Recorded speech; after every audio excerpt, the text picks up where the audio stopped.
요한계시록에서 숫자의 의미 666을 3주에 걸쳐서 제가 강의를 했습니다. 그래서 지금 세상에서 떠도는 666에 대한 코로나 백신이 666이다 이런 이야기도 있었고, 거기에 대해서 얼마나 하나님의 말씀에 비추어서 그게 타당하지 않은 말인지, 구원은 오직 예수 그리스도의 십자가의 대속을 믿는 믿음으로 이루어지는 것이다, 그것을 증거하기 위해서 이 계시록 13장이 쓰여진 것이다 라고 말씀을 드렸고요. 그 다음에 두 번째로 요한계시록 13장을 제가 1절부터 쭉 설명을 해 드렸습니다. 그래서 13장이 뭘 의미하는지를 제가 한 절 한 절 다 설명을 드렸으니까 두 번째 강의에서 그 내용이 있고요. 오늘은 이 666의 숫자를 어떻게 우리가 봐야 되는가, 여기에 대해서 제가 말씀을 드리도록 하겠습니다. 결론은 뭐냐 하면, 요한계시록에서 나오는 숫자를 그대로 읽어서는 안 된다라고 하는 거죠. 그 숫자는 모두 상징적인 숫자입니다. 제가 이렇게 이야기를 해도 안 믿는 분들이 있기 때문에 요한계시록에 나오는 숫자 13장까지 나오는 숫자를 하나씩 보면서 이 숫자를 그대로 읽어야 되는 건지 아니면 상징적으로 읽어야 되는지를 우리가 같이 한번 보도록 그렇게 하겠습니다. 요한계시록 1장에서 3장에 보면 7교회가 나오잖아요. 분명히 역사적으로 있었던 7교회는 맞습니다. 그리고 그 7교회에 사도 요한이 편지를 보내면서 그 7교회에 대한 하나님의 말씀을 전한 것도 맞죠. 그런데 7교회에만 해당되는 말씀이냐라고 하는 겁니다. 그렇지 않잖아요. 7교회지만 모든 교회를 상징하는 거잖아요. 그리고 서머나 교회에 예수님께서 10일 동안 너희들이 환난을 받을 것이다 라고 이야기를 했는데, 이 10일이 딱 열흘만 너희들이 환난을 받을 것이다 라고 말한 것이 아니지 않습니까? 환난이 굉장히 어렵고 힘들고 길고 영원할 것 같지만 하나님께서 10일이라고 말씀하시는 것은, 이것은 환난은 길지 않다라고 하는 것을 상징적으로 나타내기 위해서 10일이라고 하는 표현을 쓰신 거잖아요. 이 10일을 딱 열흘만 환난을 받는다, 이렇게 받아들이면 안 되지 않습니까? 요한계시록 4장에 보면 하나님의 보좌에 대한 환상이 나오잖아요. 하나님의 보좌 앞에서 이루어지는, 하늘에서 드려지는 예배의 모습이 요한계시록 4장에 나오는데, 거기 보면 24장로가 앉아있는 보좌가 나오고 24장로가 나오잖아요. 그러면 하나님의 보좌 옆에 24명의 장로가 딱 있느냐, 그걸 이야기하느냐. 그래서 이단과 사이비들, 신천지 같으면은 자기들이 24장로를 구축해 놓고 우리가 요한계시록에서 나오는 그 말씀을 이루었다라고 말하거든요. 24명의 장로가 있으면 여러분, 하나님의 그 천상의 보좌를 이룬 거라고 할 수 있느냐라고 하는 겁니다. 그렇지 않잖아요. 24명의 사람이 아니라 모든 교회를 대표하는 거지 않습니까? 그래서 우리가 항상 그 24라고 하는 것은 구약의 12지파, 신약의 12사도를 합하면 24기 때문에 신구약을 통틀어서 이야기할 때 24라는 숫자가 자주 나오거든요. 그래서 모든 교회를 대표한다는 의미다. 하나님의 보좌 앞에 7등불, 성경에 보면 7영이라고 되어 있는데, 그러면 하나님의 보좌 앞에 7개의 영이 있느냐, 7명의 영이 있느냐? 아니죠. 7이라는 것은 완전한 수고, 이것은 성령을 상징하는 의미로 쓰여졌습니다. 7이 우리가 생각하는 7개의 영이 있는 게 아니다라고 하는 거죠.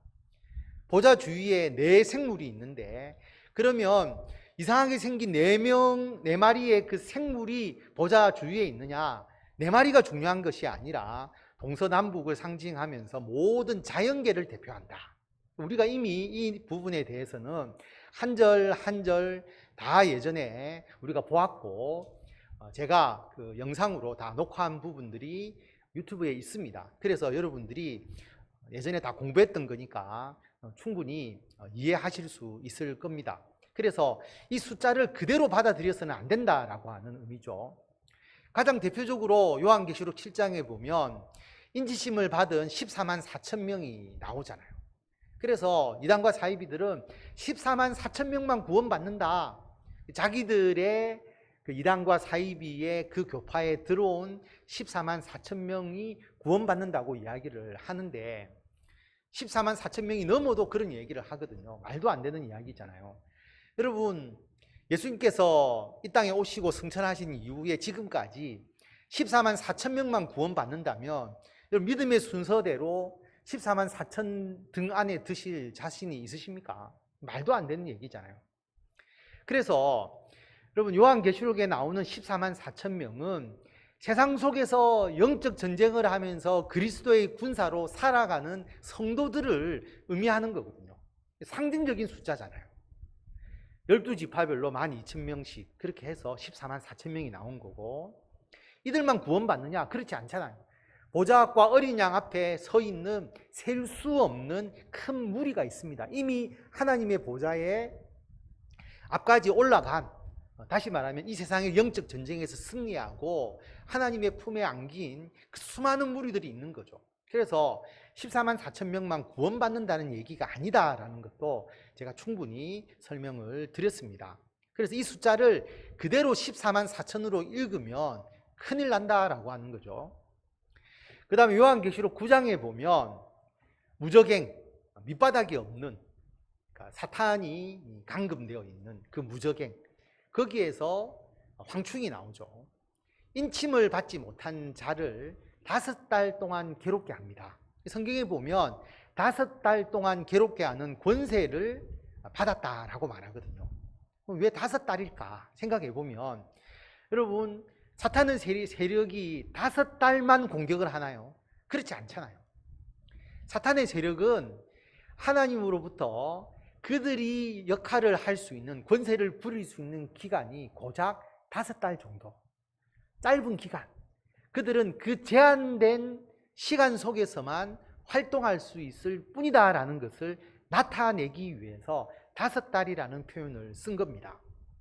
그리고 인침을 받지 못한, 예수님을 믿고 주님의 소유된 백성이라는 인침을 받지 못한 사람 3분의 1을 죽이는 네 천사의 마병대의 숫자가 나오는데, 성경에 보면 2만 만이라고 되어 있거든요. 2만 만이니까 2억이란 말이에요. 그러면 천사가 거느리는 마병대가 2억 명인가요? 이것도 그대로 받아들이면 안 되죠. 어떻게 2억 명이라고 딱 단정할 수 있겠습니까?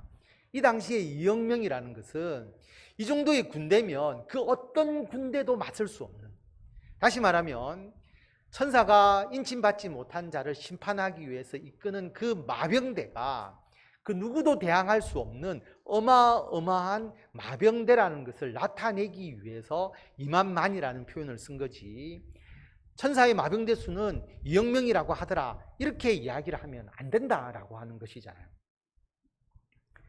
요한계시록 11장에 보면 이방인들이 성전을 42달 동안 짓밟는다라고 나옵니다. 42달이 나오거든요.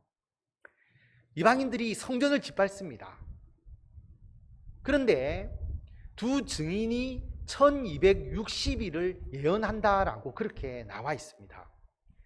어떻게 보면 다른 것 같지만요, 여러분, 42달을 한 달을 30일을 계산해서 계산을 하면 1260일이 나옵니다.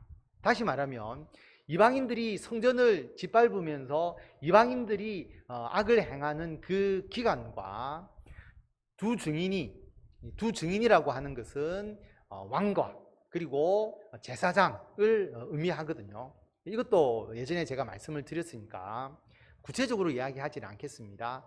우리 성도들을 상징하는 거죠. 성도들이 예수님을 증거하고 주님을 고백하고 복음을 전하는 기간이 1260일입니다. 다르게 표현했지만 이방인들이 성전을 짓밟는 기간과 두 증인이 하나님의 말씀을 전하는 기간은 같은 기간이다. 그럼 우리가 1260일만 예언하나요? 이방인들이 42달만 성전을 짓밟으려고 하나요? 그렇지 않잖아요. 우리가 당연히 그렇게 생각할 수 있죠. 그리고 12장에 보면 또 어떤 사건이 나오느냐 하면 여자가 아들을 낳는 내용이 나오거든요. 이 여자는 이스라엘을 의미합니다. 구약의 이스라엘을 말하죠. 그 이스라엘에서 예수님께서 이 땅에 오셨잖아요. 예수 그리스도를 성육신에서 이 땅에 오시게 했잖아요. 그런데 이 여자가 예수님을 낳고 난 이후에는 신약의 교회가 됩니다. 교회가 광야에서 양육을 받는데 1260일을 양육받는다고 그렇게 나와 있어요. 그런데 이 여자를, 교회를 사탄이 박해하는 장면이 나오거든요. 그래서 이 교회가 광야에서 한때, 두때, 반때를 양육받는다라고 기록되어 있습니다. 한때, 두때, 반때라고 하는 것은 1년, 2년, 반년이니까 3년 반을 의미하거든요. 3년 반. 그런데 여러분, 여자가 광야에서 1260일을 양육받는 것과 또 용이 여자를 박해할 때 광야에서 한때, 두때, 반때를 양육받는데 1년을 360일로 계산을 하면 제가 밑에 적어놨죠. 360일, 그 다음에 2년은 720일, 그리고 반년은 180일, 합하면 1260일이 나옵니다. 그러니까 이렇게도 표현하고 저렇게도 표현하는데 그 기간은 똑같은 기간을 말하는 거죠.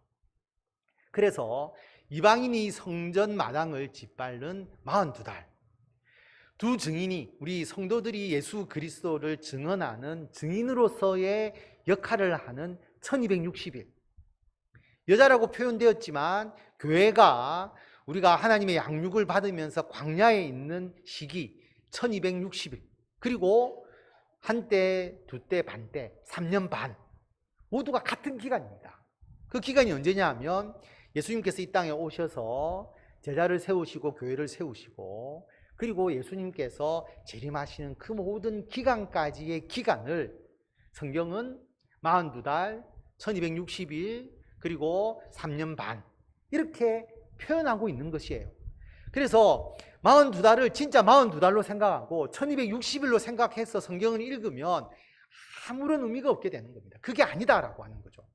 그래서 요한계시록에서 나오는 숫자를 그대로 읽으면 안 된다라고 하는 겁니다. 14만 4천도 마찬가지고 666도 여러분 숫자 666으로 그냥 바로 받아들이면은 성경을 잘못 이해하는 게 되는 겁니다. 여러분 666을 그냥 숫자 666이라고 생각하는 사람이 있다면 요한계시록에서 나오는 숫자 중에서 우리가 지금도 똑같이 그대로 받아들여야 될 숫자가 뭐가 있는지를 반대로 물어보십시오. 다른 거는 그렇게 생각하지 않고 왜 666만 그대로 666이라고 생각하느냐라고 하는 거죠. 자, 요한계시록 13장에 대해서 지난번에 제가 상세하게 한 절 한 절 다 설명을 드렸습니다. 유튜브 한번 보시면 되고요.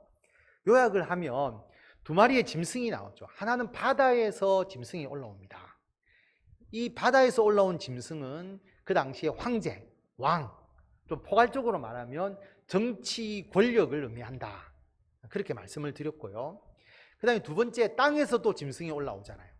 근데 이 두 번째 땅에서 올라온 짐승은 첫 번째 짐승에게 경배하도록 하는 역할을 한다라고 성경에 기록되어 있습니다. 그렇기 때문에 황제를 숭배하게 하고 정치 권력을 우상처럼 숭배하게 만드는 종교 세력이라고 말씀을 드렸습니다. 요한계시록 13장에 보면 바다에서 올라오는 짐승, 땅에서 올라오는 짐승, 이 두 종류의 짐승이 나옵니다. 그래서 13장 16절에 보면 그가 두 번째 짐승, 종교 세력을 말하는 거거든요.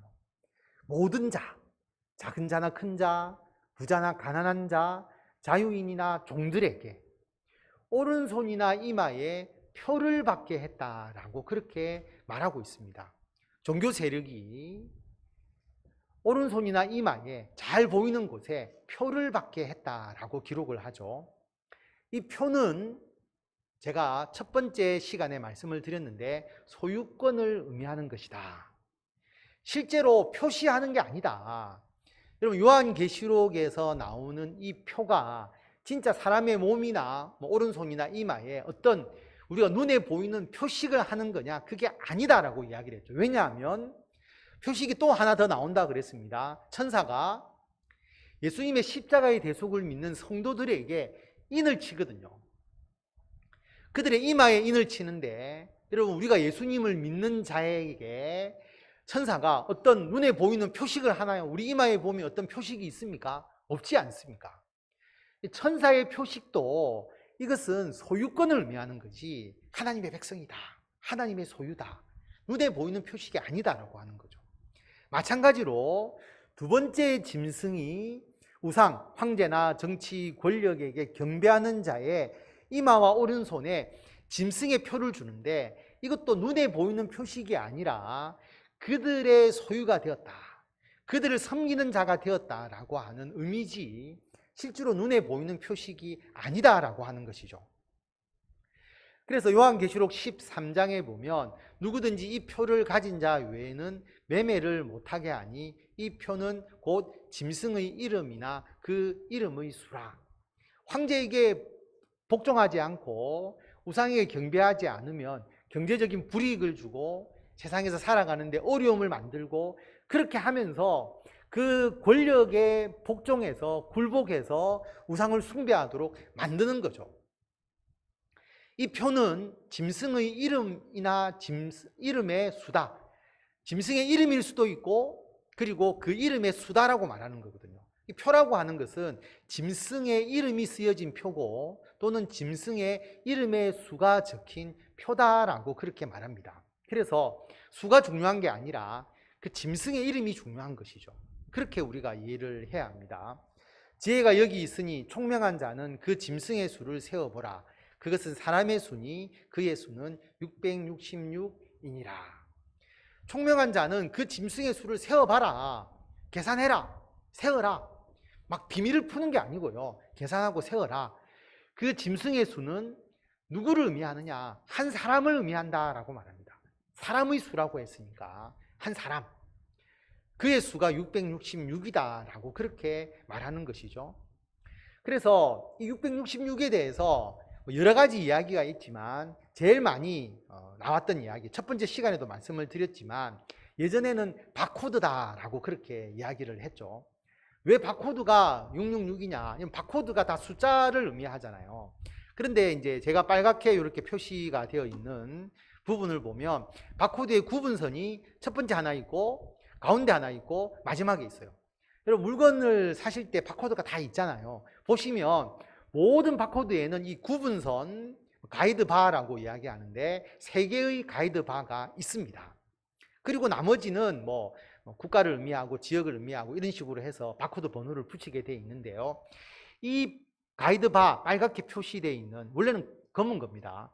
빨갛게 표시되어 있는 이 3가지의 숫자가 6을 상징한다는 거죠. 6을 의미하는 바코드다. 그래서 6, 가운데 거 6, 끝에 거 6. 그래서 666이다. 그렇게 이야기를 합니다.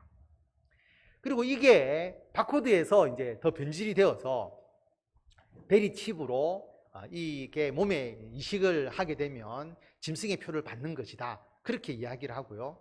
최근에는 코로나 백신이 유전자 조작을 사람 몸에 일으키고, 그래서 백신을 맞으면 사람이 통제가 되고, 그 다음에 조종을 당하게 되고, 뭐 어떤 사람들은 뭐 좀비 같이 변한다, 뭐 이런 얘기도 했습니다. 그래서 구원받지 못한다. 짐승의 표를 받는 거기 때문에 자기의 의지와 관계없이 하나님을 부인하게 되고, 그래서 구원받지 못하게 된다. 이것의 문제에 대해서는 제가 첫 번째 시간에 상세하게 설명을 해드렸으니까 다시 설명하지 않겠지만 이런 가르침이 있다라고 하는 거죠. 거기다가 이제 기름을 부은 게 뭐냐 하면, 여러분, 빌 게이츠가 이 베리칩과 관련된, 그래서 특허를 신청을 했고, 그래서 빌 게이츠가 사람의 몸에 베리칩을 이식하고 이것을 조정하는 그 프로그램과 그 프로젝트를 추진하고 있는데, 국제 특허 번호가 뭐였냐 하면 WO2020-060-606이다라고 하는 거죠. 그래서 보면 666이 나왔잖아요. 그래서 여러분, 이게 미국 언론에도 나오고요. 하도 이제 이 666이 이제 문제가 되니까 빌 게이츠가 이렇게 특허를 받은 게 666이지 않느냐. 그래서 베리칩을 우리 몸에 이식하고 조정하려고 하는 게 드러났다. 이런 식으로 유튜브, 뭐 블로그 엄청나게 많이 나와 있습니다. 여러분이 한 번도 이 이야기를 안 들었다는 것은 별로 신앙의 문제에 관심이 없다. 그냥 내가 그냥 살아가는 데만 신경 쓰지 뭐 이런데 전혀 나는 무관하다. 이렇게 살아가신 거예요. 그런데 한번 검색해 보면 여러분 이게 굉장히 많이 나와 있습니다. 제가 또 찾아보잖아요. 그래서 특허 그 검색을 통해서 제가 이걸 찾아봤습니다. 찾아보면 인체의 행동에 근거한 가상 암호화폐 시스템. 그렇죠. 그래서 크립토커런시라고 해서 이게 가상화폐 또는 암호화폐라고 하는 것이고요. 인간의 행동적인 데이터를 근거로 해서 가상 암호화폐 시스템을 만드는 그 특허예요. 그러니까 어떻게 보면 그렇게 느껴지잖아요. 생각해보세요. 인간의 행동을 이제 정보를 수집해서 가상화폐, 암호화폐를 구성하는 거니까 매매하는 거와 관련이 될 거고, 야 이게 바로 지금 베리칩 코로나 바이러스 백신과 관련된 핵심 특허가 아니냐. 그래서 빌 게이츠가 그럼 뭐가 되는 거죠? 13장에 나와 있는 짐승이 되는 것이고 사탄의 세력이 되는 것이고 사람의 몸에 짐승의 표를 넣어가지고 그래서 구원받지 못하게 하는 이제 이런 식으로 이제 모든 스토리가 쫙 이루어지는 거예요. 여러분 WO 2020 060 606 이게 맞다고 해도 여러분 가만히 한번 생각해 보십시오. 이것을 알려주기 위해서 2000년 전에 요한이 환상을 보고 이 짐승의 표가 이 666이고 그 다음 이 짐승이 빌 게이츠라는 것을 알려주기 위해서 이 성경이 존재했다고 여러분 생각하십니까? 그렇게 생각하면 그 자체의 신앙에 근본적인 문제가 있는 거죠. 그건 아니다고 하는 겁니다. 제가 반론을 펴보겠습니다. 뭐냐 하면 제가 또 찾아봤잖아요. 이건 번호기 때문에 2019년도에도 1번부터 계속 번호가 누적되어 올라옵니다. 그래서 W2019 060 606도 있어요. 이것도 666이잖아요. 그러면 2020년에 666은 막 이야기를 하면서 왜 2019년 또 2018년 그 이전에 060, 606에 대해서는 전혀 이야기하지 않느냐라고 하는 겁니다. 이 WO는 이게 국제 특허 그 번호거든요. 그래서 2019년 거는 전혀 관련 없는 겁니다. 아무런 뭐 베리칩도 아니고 그리고 뭐 지금 이야기하는 코로나 백신하고 관련도 없는 거고요. 그 다음에 실제로 2020년 060, 606에 대한 그 특허의 내용을 보시면 코로나 백신하고 관련된 게 아닙니다. 그런데 코로나 백신과 관련된 뭐 유전자 조작에 대한 핵심적 특허다라고 하는데 그거하고 관계가 없어요. 비슷하게 보이지만 다르다라고 하는 겁니다. 그 다음에 이 특허 번호의 국제 출원 번호는 PCT US 2019 0380849요. 미국의 특허 번호는 US 2020 0097951입니다. 그러면 이 번호가 다른 번호도 있거든요.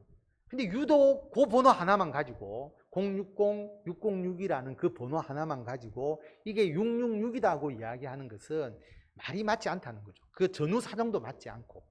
그래서 뭐냐 하면 666이 쓰여졌다고 해서 전부 다 이게 짐승의 표 666이네 이렇게 생각해서는 안 된다라고 하는 것이지 않습니까? 그래서 이 666에 대해서는 지난주에도 제가 말씀을 드렸지만 네로 황제, 그래서 카이사르, 네론이라고 읽죠.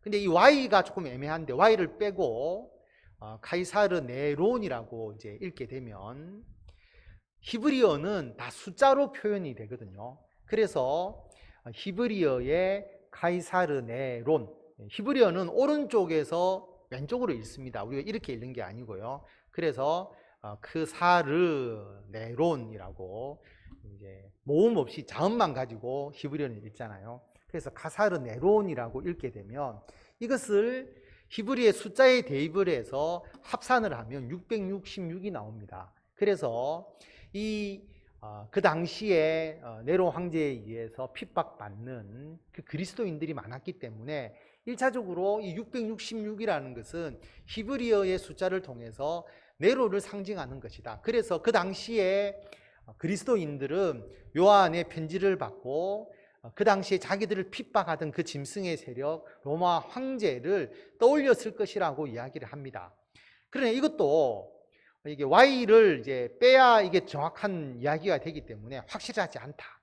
그래서 또 제가 지난 시간에도 말씀을 드렸지만 완전한 수인 777에 비하면 666이라는 것은 절대로 하나님의 완전함에 이룰 수 없는 존재. 그래서 짐승이라는 것은 짧은 기간 동안 자신의 영향력을 행할 수밖에 없고 하나님의 그 완전한 통치에 이룰 수 없는 제한된 존재다.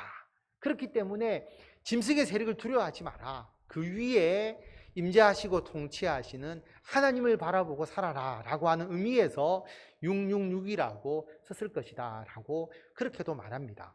중요한 건 뭐냐 하면 666을 우리가 그냥 읽는 숫자 666으로 생각할 필요가 전혀 없다라고 하는 거죠. 왜냐하면 요한계시록의 어떤 숫자도 그대로 쓰여지는 수가 아니라 그것을 상징적으로 유추해서 우리가 복합적으로 생각하는 거지 그 숫자를 그대로 받아들이면 안 된다라고 하는 것이죠. 요한계시록에 나오는 숫자를 그대로 읽으면 안 된다. 666이 쓰여 있다고 짐승의 표가 아니다. 여러분 666이 바코드가 정말 여러분 그게 짐승의 숫자라면 여러분이 쓰는 모든 물건에 다 바코드가 있고 다 가이드바가 다 붙어 있어요. 그러면 여러분은 666 짐승의 표가 붙어 있는 모든 물건을 쓰는 겁니다. 여러분 먹는 음식도 그렇고요. 가전제품도 그렇고요. 전부 다 가이드바 3개가 다 붙어 있어요. 그러면 그거는 뭐가 됩니까? 짐승의 표를 받은 물건을 우리가 쓰는 건가요? 말도 안 되는 거지 않습니까? 그렇지 않다라고 하는 것이죠. 그래서 제가 이제 검색을 하다 보니까 재밌는 게 있더라고요. 보이세요? 차 번호가. 예. 어떤 사람이 하와이에 갔는데 자기가 렌트카를 빌렸는데 렌트카 차 번호가 666이었던 거예요. 그래서 너무 찝찝해가지고 이 666에 대해서 이 차를 빌릴까 말까 고민했다면서 쓴 그 블로그가 있더라고요. 여러분 이 666이 만약에 쓰여진 게 이게 짐승의 표라면 이 차는 뭐 짐승의 차인가요? 뭐 사탄의 차인가요? 말이 되지 않지 않습니까? 그게 아니다라고 하는 거죠. 그래서 여러분 666이라는 숫자가 쓰여졌다. 그래서 특허의 일렬 번호가 666이 들어갔다고 해서 이게 뭐 베리칩과 그다음에 코로나 바이러스의 핵심적 특허고 그래서 이것을 받으면 짐승의 표를 받는 것이고 굉장히 논리적으로 이야기하는 것 같지만 이 말이 다 틀렸다라고 하는 거죠. 여러분 수 666이 중요한 게 아닙니다.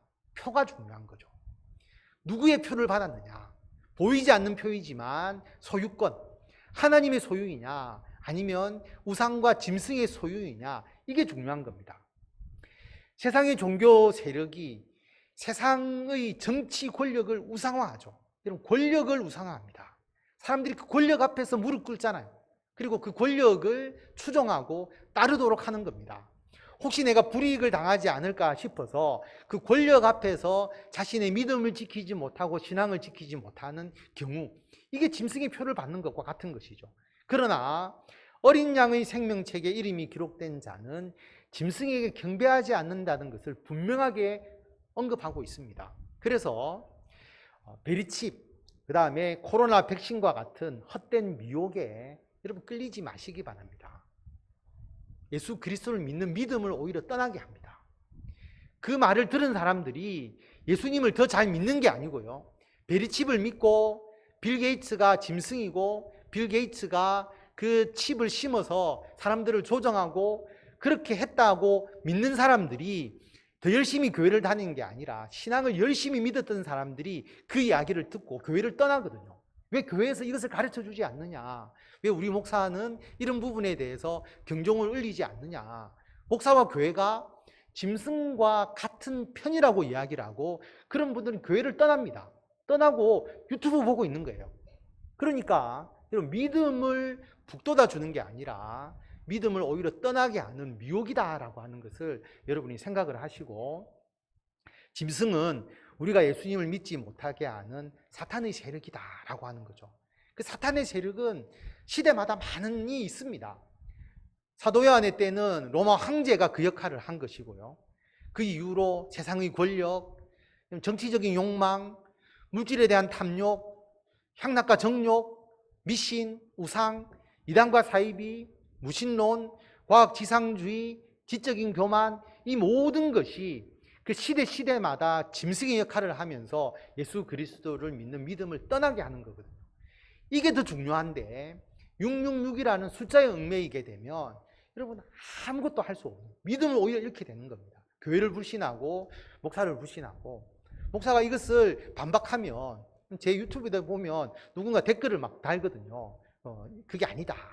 반박도 하고, 그 다음에 어떻게 그런 것도 모를 수 있느냐 그렇게도 이야기하고, 그러면서 교회와 목사를 불신하게 만드는 방향으로 흘러가고 있기 때문에 잘못된 것이고, 짐승의 세력에 대해서는 여러분 영적인 분별력을 가지고 이 많은 요소가 우리 시대의 짐승일 수 있다, 그 짐승을 상징하는 666일 수 있다는 것을 기억하고 우리가 올바른 예수 그리스도의 믿음을 가져야 한다라고 하는 것입니다.